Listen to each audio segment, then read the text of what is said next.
Je veux que vous écoutez à la musique de Gypsy City.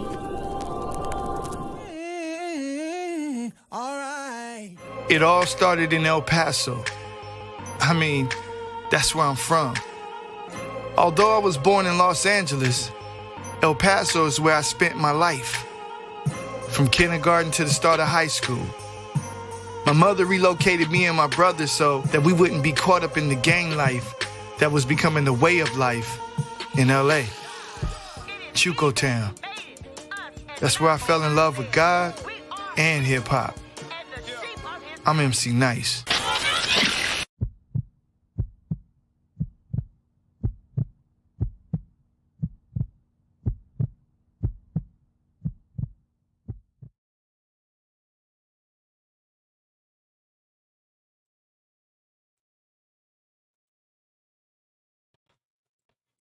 What up, good peoples? Right, I'm glad you are tuned in today. I am MC Nice. That's right. I'm a 30-year music veteran in the music game. Been in the music game for 30 years, man. And I got a lot of knowledge for some people that need to, need to get this knowledge to help them thrive in the music business. So before we get into that, though, if you this is your first time, it's got to be. I need you to like and subscribe to my channel. Just hit the little like button so that you can get more and more information. But what we're going to do today is we're going to tap into some what I call music tidbits and gems, right? Being in the music business, as I grew up, I didn't get to learn a lot of the knowledge that I have today to give to all of any artist that's watching. And so the knowledge I'm going to give today is really going to be about how you become a better artist. And the first thing is about are you making money off your music? But before we get that, before we get into that, I need a couple of things that needs to be handled. First off, get the book. You know what I'm saying? Music Release University. Get the book. It's on Amazon, Bam, Booktopia, everything. Also, I got, for those that want to write songs, get Songwriting Secrets. It's my other book. I'm a best-selling author. Man, this is going to be the things that help you get through in regards to songwriting. If you don't know how to write a song, get this book. It's going to help you become the best songwriter. And for those that don't know, who I am. Here's some tidbits. I'm a multi-platinum producer. I worked on the movie Crash. Won the Oscar. Tupac did the song Thugs Mansion. You probably know that record. With God's Son. Was with the first Latin rap group in the history of rap music to hit the Billboard charts, A Lighter Shade of Brown. Also had a #1 record with Angels. Shout out to Sam Peasy producing that. Angels with went #1 on gospel digital song sales and hot single sales, along with Glory to God with Fred Hammond. Everybody know that, right? So without no further ado, let's really just tap into why y'all here. And the beauty about what's here is we're going to cover the things that we're going to cover. The one thing that I want to talk to you about is how do you make money with your music? So the #1 question that most people I have for individuals is, these are the 10 most important things you must do before releasing any music. You know what I mean? And this is a complete, this is like a must. If you don't do none of these things, you're not going to be successful. So I'm going to list them right now and then I'm going to go through them and talk about them. So in this case, we got a complete one-stop. So if you want to screenshot this, you can. But if you are a subscriber, I'll send it to you, and I'll send you like a detailed situation to the email. You can just Nice, the music mentor at Gmail. Nice, N-I-C-E, the music mentor at Gmail, and you'll get this information. So a complete one-stop split sheet. I'll explain to you what a one-stop is. Then a PRO. Do you even know what that is? It's a performing rights organization. Music registration is one of the most important things if you want to get paid. Also, recorded, mixed, and mastered. Is your record recorded well? Is it mixed well? Is it mastered well? Do you have dynamic cover art? Some type of budget needs to be put down because nothing is free. There's no free in music, especially with today. All these apps and all of these people that say that they can do this, that, and the third. You're gonna need a budget for real. So also pay close attention to the trends. If you're not paying close attention to the trends, then you're going to be behind. You're going to be behind it, behind it anyway, because at the end of the day, the way the music moves, the trends shift everything. So you have to kind of fit yourself within the trend. Number 8 is also develop a marketing plan and a marketing strategy within your budget. You can't think big things, right? And then outside of that, you don't have the money to facilitate those big things. So put a marketing plan together, a strategy within your budget. We'll try to go over that as well. Also, don't reinvent the wheel. There's a reason that a format is a format. You can't be Beyonce, you can't be Drake, you can't go be Lecrae or Bizzle, because at the end of the day, they have an established base that follows what it is that they do. So at the end of the bottom line is, if you're coming into this, don't reinvent the wheel. Follow the pattern that has been set forth, and then reinvent it after the fact once you've established yourself. And number 10, I always preach this, is SWOT, SWOT, SWOT, SWOT, right? So SWOT is strength, weaknesses, opportunities, and threats. So whenever you putting out a record, if you haven't swatted your record, then guess what? You're not going to be successful. So we're going to dive into the first one, which is the complete one stop. So if you're not familiar with a one stop is information that's needed for an artist to when you're doing a song or when you're completing a record. At the end of the day, you have to have all the publishing right. All the writers got to have have an agreement within that. And what a one stop does, it allows you to get those things done without having to come back. See, what happens is the one stop is you get your publishing. Anybody that's contributed on the record is who you need to be involved in the one stop split sheet. So the split sheet itself is letting everybody know, yo, you wrote this, you wrote that, I produced this, I produced that. Here's the percentage on you. Here's the percentage of this. This is my publishing company. Anybody got publishing companies? Anybody got writers? So at the end of the day, if you belong to BMI, which is a performing rights organization, or ASCAP, or CSAC, or SOCAN, which is out of Canada, then you're a writer. But if you got to understand that there's another component to that, and that's publishing. So for instance, my writer's name is Alessandro. My publishing name is Novel Idea Music. So I belong to BMI. BMI cuts 2 checks, one for writers, one for publisher. Well, if you're not registered as a publisher, you're not getting that second check, right? It's the writer. So it's really important to get a publishing company and register as a writer. So with that being said, you're going to, so with that being said, with the one sheet, you'll be filling it out, right? Putting everybody's information, and then everybody agree. So guess what? When that song comes out and it hits, now you already got everybody that's in agreement. But if you don't have the split sheet, then you have to go back and kind of like retro give everybody they publishing. And some people going to be like, well, I wrote more of this, I did more of that, I did. And now you got a fight on your hands with because everybody's fighting over this hit record, versus you can settle all of that right from the start and alleviate all of those problems from the beginning. And that's what you want to do with the split sheet. And the reason it's a one stop is because one stops means that it stops with you, right? So for me, if I'm licensing the songs, and licensing is going to be another thing we discuss, but licensing, like, how you hear all those guys on the sports commercials or the movies or video games, like all of their music is in that. And so there's a reason for that. It's called licensing, right? And so with licensing, the agents don't want to have to deal with having to go to a bunch of publishers to get clearance on the record.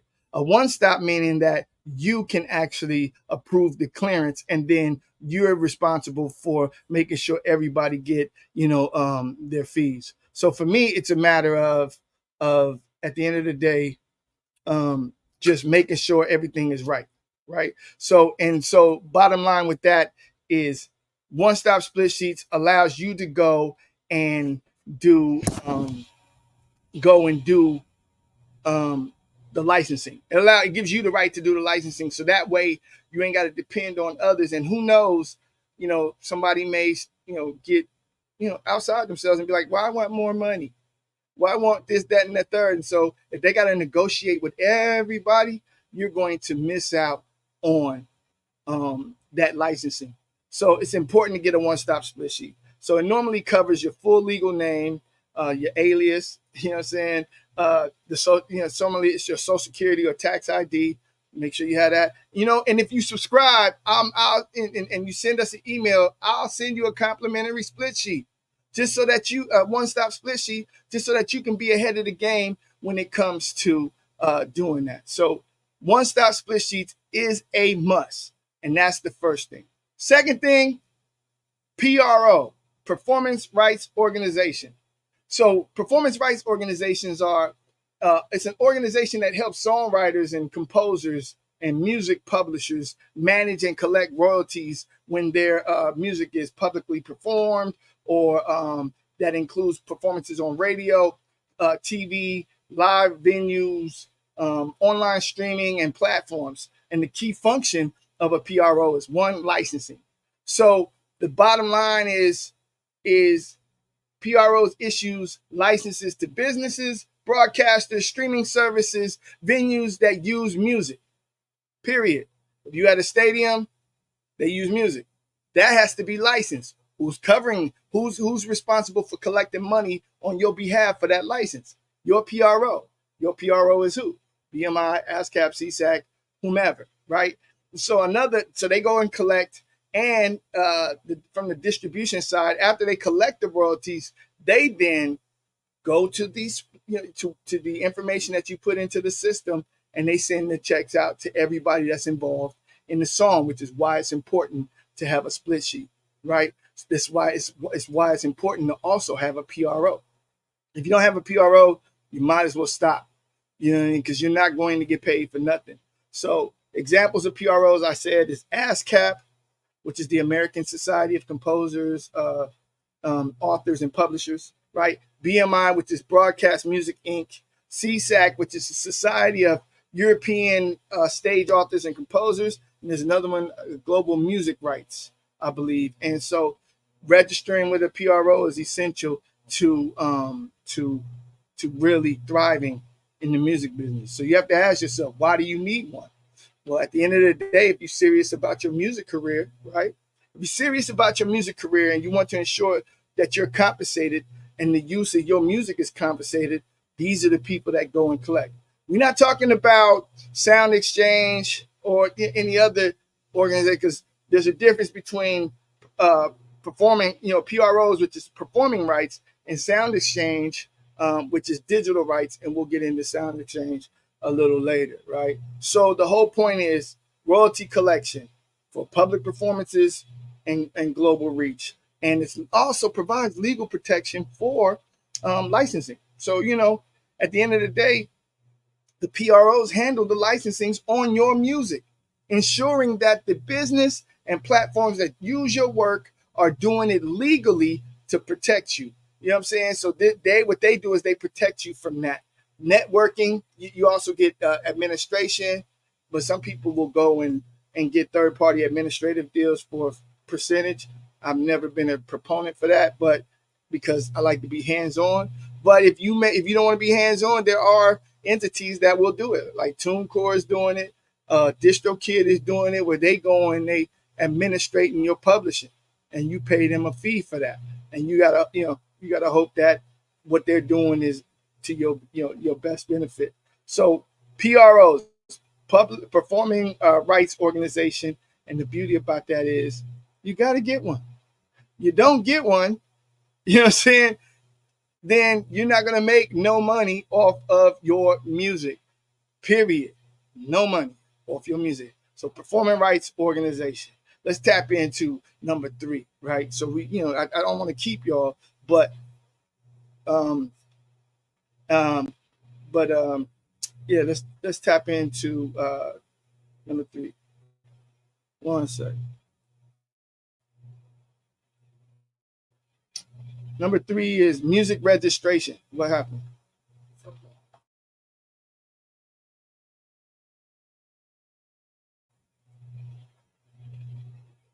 Little, it's my first one. Give me a break. Technical difficulties. You know what I'm saying? So, but hey, it's only up from here. So can also for those in Canada, so can performing rights organization. So can in the building. Music registration, the most important thing you can do for making money.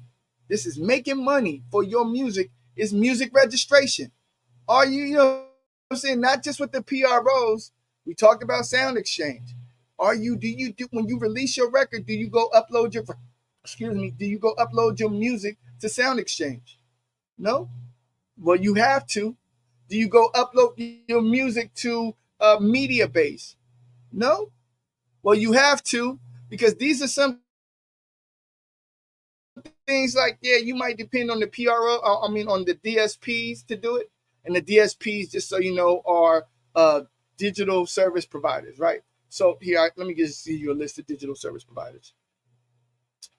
So here's a list of digital service providers: DistroKid, TuneCore, CD Baby, United Masters, Amuse, AWOL, SpinUp, Ditto Music, Symphonic Distribution, Lander, Nectar Distribution, Root Note, Level Music, Fresh Tunes, Reba. You can see there's a list. So the beauty about this list is that you have to do your research. Do your research, right?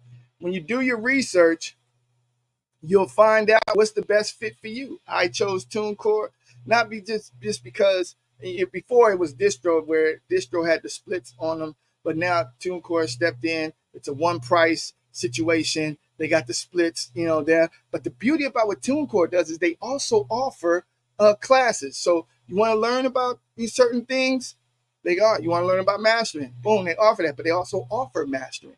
You know what I mean? You want to learn about mixing. Boom, they give you whole tutorials and points and stuff where you can learn about mixing, but they also offer mixing. So it's a beauty about, certain ones. You figure out which DSP fits you, and then that's the DSP you go with, right? But they don't all, you got to remember it's a digital service provider. And normally when you go and you upload music, you be clicking like, okay, I wanted to go to these stores. I wanted to go to YouTube. I wanted to go there. So they're only going to service digital service. They're only going to service who they have rapport with, right? And so they may not service everything that helps you with your registration. For instance, when it comes to registering music, are you familiar with Music Brains? No? Well, Music Brains is the go-to for Wikipedia. Or are you familiar with MyTivo? No? Well, All Music Guide get their data from MyTivo, and Billboard gets their data from MyTivo. So at the end of the day, what it boils down to is, are you really understanding where you need to be to collect your money? If you are registered in every place that you need to be, then the likelihood of you getting some type of check is very likely. The bottom line is being in those spaces. So Music Brains, there's a list. If you subscribe, like and subscribe, and I'll get you the list. Right. So the Music Brains, right? What did I say? Music Brains, MyTivo, right? That's just right off the bat. Media base. You got to submit the records there. So at the bottom line is submit. Finding the locations where your records needs to be submitted so that you can win and make money off of your records. If you're not submitting, then it's not happening for you. So that's the beauty. But there's a company out there, the musicrc.com.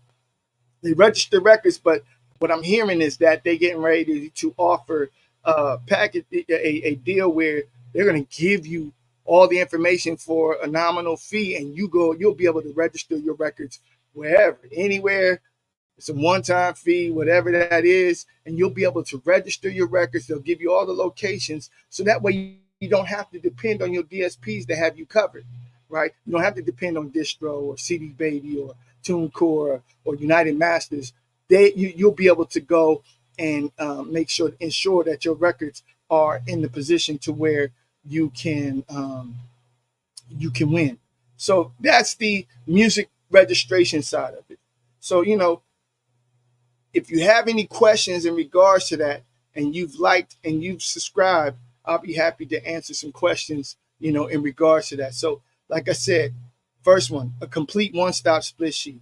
You shouldn't do nothing until that's done. And normally you want that one stop to be you should be completed right at the end of the song or right at the end of your session, right? A performing rights organization, you need that. Who's going to collect your money? You can't do it. You know what I mean? You can, but I'm sure you don't want to because of the loop, all the ups and downs you're going to be going through, right? So music registration, that's another thing. The beauty about it at the end of the day is those things are going to lead you on the road to becoming successful. So here's another thing. Your mixing, mastering, and recording. A lot of records get released, and the crazy part is a lot of the consumers don't even know if they sound good or not. They just listen to records and they go, oh, I like this song. But the thing about it is, if you're trying to get to get the ear of the like the Grammys or the Doves or the music awards, any type of music awards, that matters, right? So mixing, why not have your record properly mixed? So that way when the listener gets the experience, they get that full experience. Then you have to think about what genre you in, right? Whatever genre you in, you go into that genre and find out who the mixers are. This is where SWOT comes in: strength, weaknesses, opportunities, and threats. It's all about research, right? So when you releasing music, it's okay. If I'm in, for instance, if I'm in R&B or hip hop, who are the top engineers? Who are the bottom engineers? Who are the top mastering guys? Who are the bottom mastering guys? Because this is what's going to help you in the elevation of your music, right? Because if you know that you go to these guys to get this records done, then at the end of the day, you're going to pretty much sound like what the industry, the industry nuances are. So you get to hear the records, right? And people will relate your records to it being industry because it'll have an industry sound. Not that it'll be a trendy sound, it'll have an industry sound because you went to the mixers, you went to the mastering guys and got it mixed and mastered. And 9 times out of 10, with the way the world is now, the apps and and all of the good stuff that's there, the apps and the plugins, you can pretty much get off a good recording. But the bottom line, being a mastering guy and being a mixing guy or female is strategic. Like there's a skill to that. So my mastering guy, his name is Donovan, the dirt biker sound. Like he is the guy that pretty much set the standards for mastering. He started, he did all the NWA and Q, Dre, Too Short. Like he was a West Coast guy, right? I'm on the West. Go figure. So, but he knows music.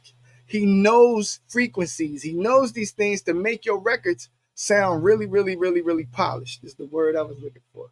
Polished. And that's the beauty about it. You want your music to sound polished. So when it comes to recording, mixing, and mastering, you make sure that that you give yourself a fighting chance by understanding the nuances of where you need to be so that your records can compete with the rest of everybody. And that's really important to setting yourself up for winning, right? Because if you notice, now iTunes and all of them are having what they call spatial audio, right? So now there's a whole new wave of mixing that they're actually promoting that more, right? So they're promoting spatial audio and they're promoting moving album covers. You ever go to Apple Music and you see like covers that be like moving? This is a movement. Now they're promoting that, and so if you're not up on that trend, guess what? You don't actually get promoted. They don't put that little extra energy into you because you haven't elevated yourself. So understanding the trends, meaning, okay, what, not just the trends of music, but the trends of marketing, the trends of mastering, the trends so that you can put yourself in that situation. So whether it's moving covers, whether it's, the nuances of mixing and mastering. Like, you set yourself up. And not only that, dynamic covers. That's what we're getting into. So dynamic covers are what's separating people. That's why when you see different people and they cover art just be, I remember when it used to be your face and that was cool, but now they got like clouds with a dove over here, or a big picture frame, and it's a kaleidoscope of other kaleidoscopes of other kaleidoscopes, and you sitting there going, this is interesting. Because guess what they found is that when people see that your cover art is unique, they'll click on it just to experience you, just to see what it is. They might not even know the music, but they'll click on it just to see what it is. And so the bottom line is, that's what you want to do. You see what I'm saying? So make sure you have dynamic cover art. We'll get into some questions a little later. I just want to get through a few of these things, and then I'll answer some questions if anybody has them, right? So dynamic cover art is very, very, very important, and it will help you get listeners that you may not have even thought would come your way. And so that's the beauty about that. So now that we've covered that, complete one-stop, PRO, music registration, recorded, mixed, mastering well, having a cover, now you got to have a budget, right? And having a budget is essential. I don't know if, and I'm not going to tell you what to have, but you have to understand that in order to move your music, you're gonna need radio, right? People think radio is not important. It's very important, because they still gauging on that. In order to move your music, you're gonna need marketing, meaning that you can't just put up a flyer on YouTube. On Spotify or Instagram or TikTok and all that. You can't just do that. You know what I mean? And expect people to just go, oh, because it's there, they're gonna discover you. No, you have to learn what hashtagging is, and not just hashtagging like, oh, because you want to be cool. No, hashtagging meaning that so that you can be promoted and put into these categories. I'm in the genre of CHH, and we normally put hashtag CHH, hashtag hip hop, hashtag. But what I found is that at the end of the bottom line is that you have to read the guidelines of a TikTok and the guidelines of a IG to see exactly what it is that they like so that they can promote you. And keep in mind, the algorithms and guidelines changes. The algorithm and guidelines changes for TikTok pretty much frequently.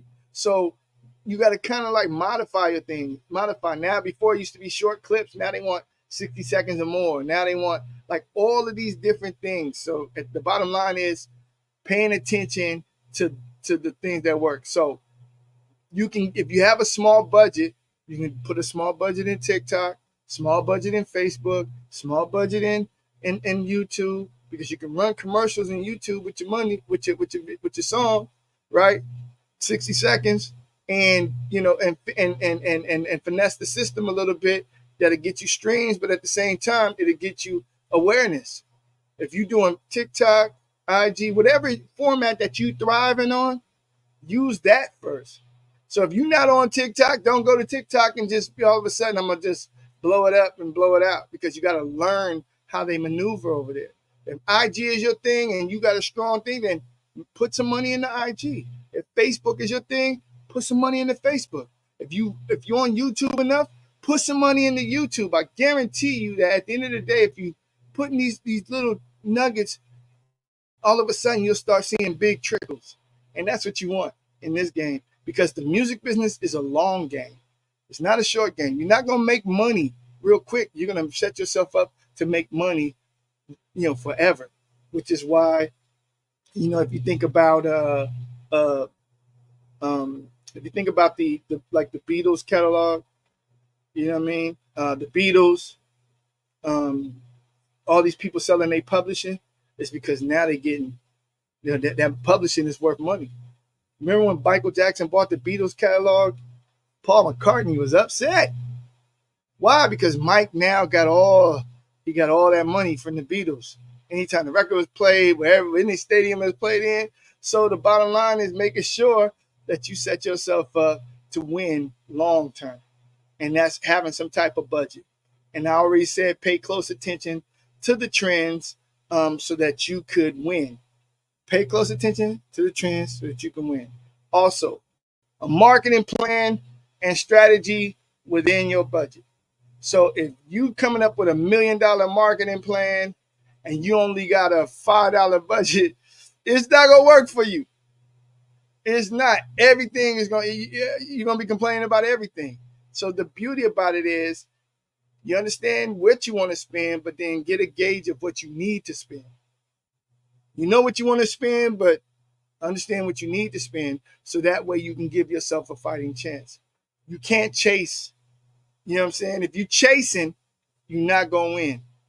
You got to set yourself up to win so that you can fulfill or feel this, feel that, right? And so, for instance, if I'm doing a record rollout, for instance, I am rolling out a new album, Iron Dove, Act 3. It's my last album.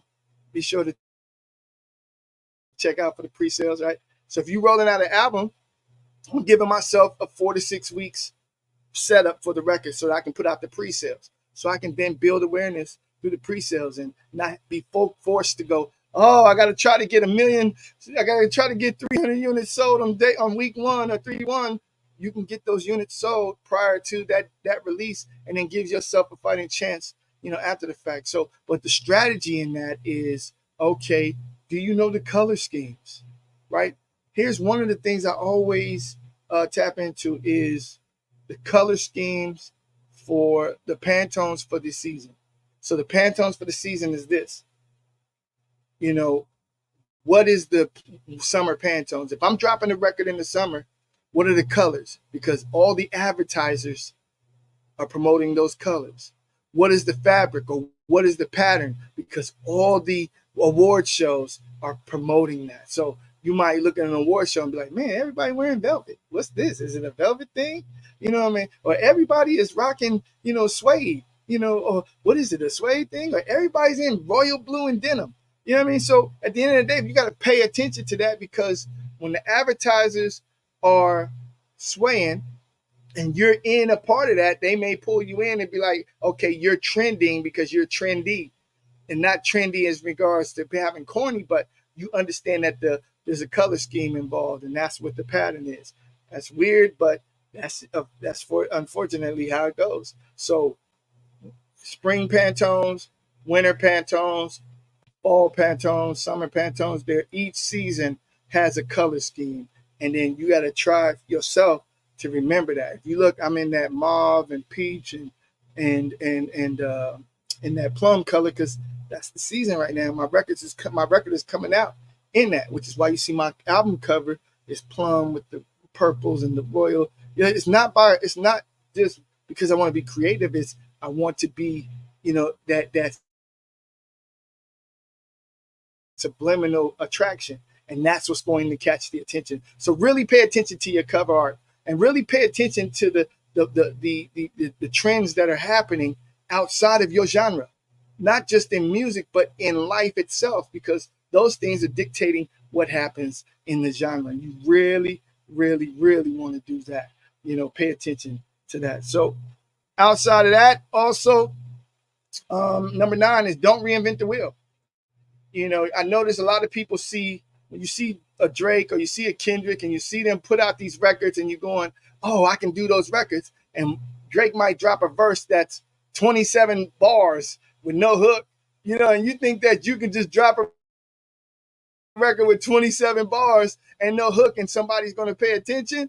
That's not the case, right? So the bottom line is the human ear is programmed to either 8 4-bar intros to the 8-bar verses. Now it used to be 16. I'm still giving 3/16s, but it used to be, it's so 8 bars, and then it's an 8-bar chorus, then it's an 8-bar this, and then it's a 4-bar that. So the ear is programmed. That's why they know when a hook is coming, or they know because their body feel it, right? And so if you out there trying to be Drake and you trying to be Kendrick and you trying to be Beyonce, it's not going to work for you. You're not established like that, so you can't do that. And this is that moment where you go, yo, okay, I have to be vulnerable enough to go, not vulnerable, but more or less like understanding enough that you're not him or her.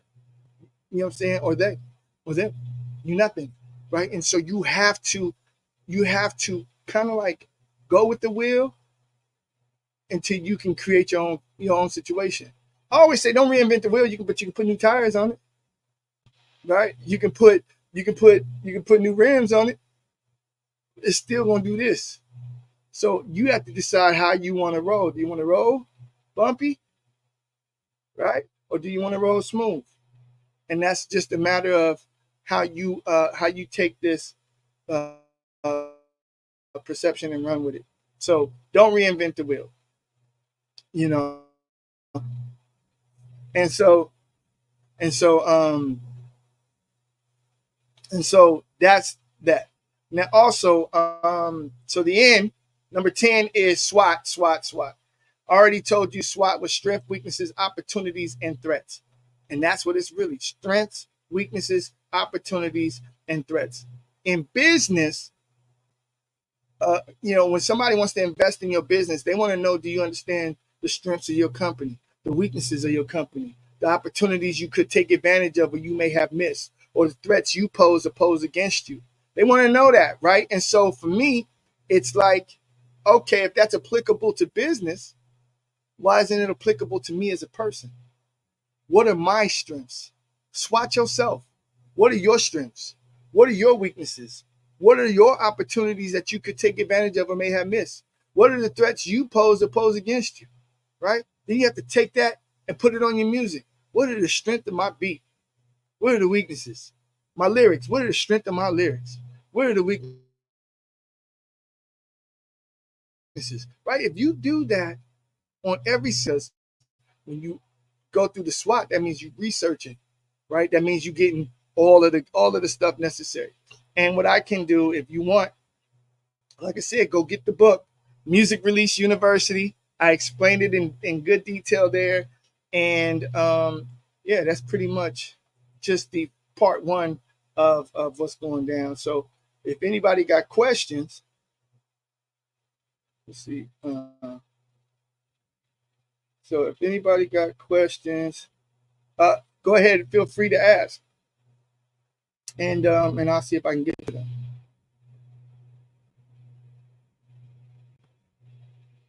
Let me see. See. Yeah, not bad. The first one, we'll work it out. But any questions? Any questions?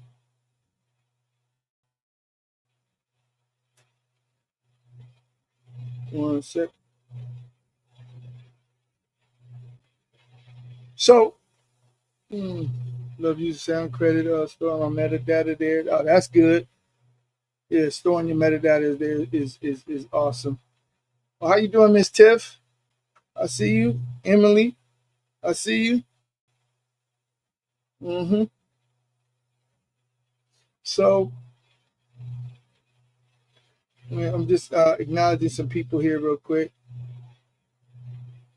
Real music, let's go. Real music, what up? Let's see who else was here. All right. Jay's music, what's up? What's up, Frat? How you doing? So, can Emily up in Nova Scotia. So, or is it Dartmouth? Yeah. Very cold up there, man. I went up there and we did the cartoon. And so if you don't know, I created the first African American animated music series for Jammies. And we did the cartoon there. And it was extremely cold. So yeah, that was. So I'm just giving some love to some people. You see Tiffany putting up. She says, "Oh yes, I know it's amazing how many artists have never heard of a split sheet. They request features and then have to be informed." That's exactly correct. They do have to be informed because a lot of people don't know that. When it comes down to it, when you're doing split sheets, you could theoretically, if you don't have one, it becomes a real hassle in the end. And so, anyway, I'm gonna get out of here. is 40 minutes. I'm only to try to do it 30 minutes or less, but 40 minutes. And so what I want to do is, this is going to happen every Saturday. Every Saturday live.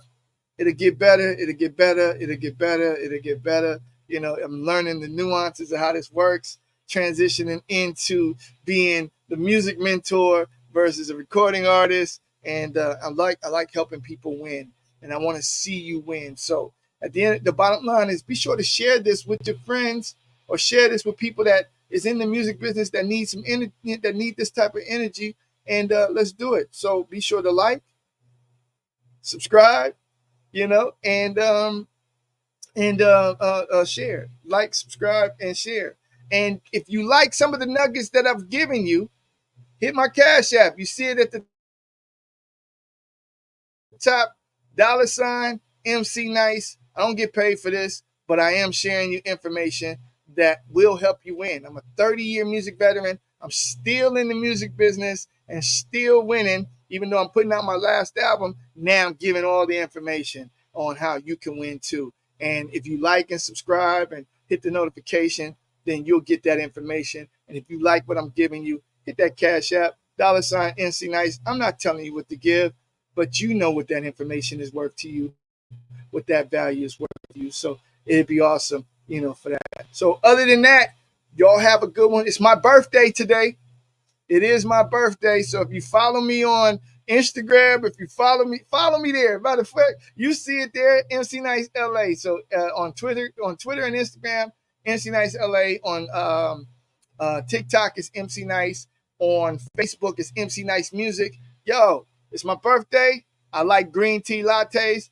Give me a latte. You know, I'll take a latte on you. So I appreciate y'all. But y'all have a blessed one. I appreciate you. And know that you are blessed. Know that you are loved. And that when it's all said and done, you're on the right path. But we'll catch up on the next one. And thank y'all for tapping in with me. Je veux que vous écoutez à la musique de Gypsy City.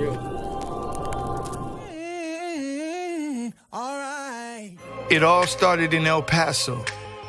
I mean, that's where I'm from. Although I was born in Los Angeles, El Paso is where I spent my life. From kindergarten to the start of high school.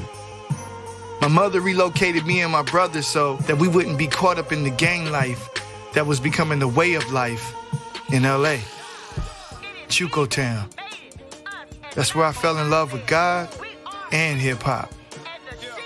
I'm MC Nice.